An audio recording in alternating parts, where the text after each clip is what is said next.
Ó, não foi nem superchat, hein, galera? Então vai mandando sua pergunta aí. Eduardo aqui, ó. Pergunta pra ele se Exu Pinga-Fogo é um elemental.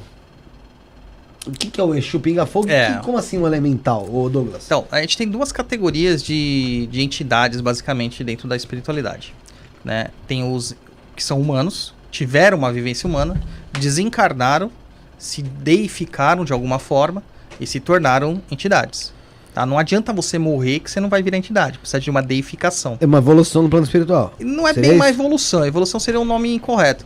Por exemplo, a meta do Kimbanda é se tornar um Exu. Então, isso eu já ouvi falar a ideia do Kimbanda é que ele se torne um Exu ou uma pombogira, se for um caso de uma mulher. Né? Então, ele vai nesse propósito. Existem outras formas também de acontecer isso, e é o encantamento humano. E existem os encantados, que são espíritos que são como se fossem elementais, propriamente dito, que são espíritos que não tiveram propriamente a vivência humana. Eles não passaram pela experiência humana. Existem outros planos de existência que acabam se interconectando com o nosso plano de existência aqui e que acabam estando aqui para fazer algum movimento que pode ser de manutenção do planeta, pode ser de destruição do planeta, ou pode ser simplesmente porque ele curtiu o movimento de estar aqui com os humanos. Muito disso aí a gente acaba gerando folclores, né? Que nem o Boto, que adorava ficar no meio das festas, sim. Né? Essas questões que a gente acaba gerando folclores. No caso do Exu Pinga-Fogo, o Exu Pinga-Fogo, ele não é um elemental, não é um encantado. O Exu do Fogo é um encantado, é um elemental, tá? Que é o fogo em si.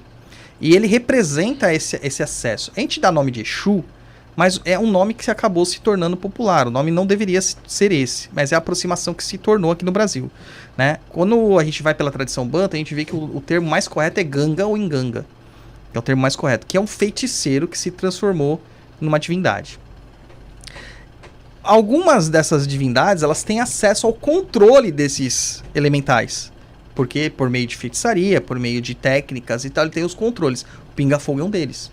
Então, sempre quando a gente fala assim, num terreiro que tem um pinga-fogo, tem um Exu do Fogo. Que aí é o elemental. Que é o elemental. E geralmente o Exu do Fogo tá sob comando do pinga-fogo. Então, o pinga-fogo, ele é um espírito humano que se deificou, propriamente dito. É que ele tá tão na proximidade com os elementais que ele acaba se confundindo com o mesmo. Porque a nossa moralidade, a nossa ideia humana de ser se perde na espiritualidade, porque lá é tudo muito mais amplo, lá é o real. Então a gente vê que um monte de coisa que a gente fazia aqui é tudo babaquice, é besteira, são questões sociais que a gente criou. E lá o negócio é muito mais amplo. Então eles têm menos amarras, pra falar a verdade. Então o cara vai viver no meio de um bichão, que o Exu do Fogo é um bichão, cara.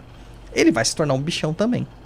Tá? Ele acaba se tornando também, ele assume aquela questão. E aí a gente divide em famílias, né, dentro da Kimbanda. Na Umbanda se divide em linhas. Aí você vai ter as 7 linhas clássicas de Kimbanda lá, né? Linha começa sempre com a linha Malê, linha de almas, linha de caveiras, ou dos cemitérios, linha Nagô, linha Mossurumim, linha dos caboclos quimbandeiros e a linha mista. O Pinga-Fogo entra lá na linha mista. Na Kimbanda, aí vai modificar de Kimbanda para Kimbanda. Na nossa família, que é a Kimbanda Nagô e a Kimbanda Mossurumim, existe a ideia de reinos. São 9 reinos. E o primeiro dos reinos é o reino da terra, porque tudo surge da terra. E o fogo, ele é um dos primeiros elementos a surgir, e ele está nesse reino da terra. Então ele seria realmente, né, das entidades mais primordiais que nós teríamos, né? O Pinga-Fogo, Exu Labareda, Exu Brasa, Exu Brasinha e o próprio Exu do Fogo. Tá? Entendi. É respondido aí pro... que eu esqueci o nome aqui, já passei. Foi embora. Pro Eduardo. Teve uma